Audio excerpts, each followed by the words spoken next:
بسم اللہ الرحمن الرحیم۔ زندگی کی تعریف کرنا بہت مشکل ہے، اسے جاننا اور پہچاننا بھی مشکل ہے۔ یہ ایک راز ہے، ایسا راز کہ جس نے راز جان لیا وہ مر گیا، اور جو نہ جان سکا وہ مارا گیا۔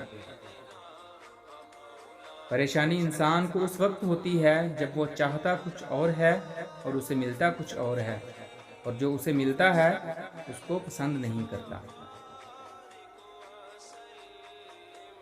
غم اور پریشانی دراصل انسانی فیصلے اور اللہ تعالیٰ کے حکم کے درمیان فرق کا نام ہے۔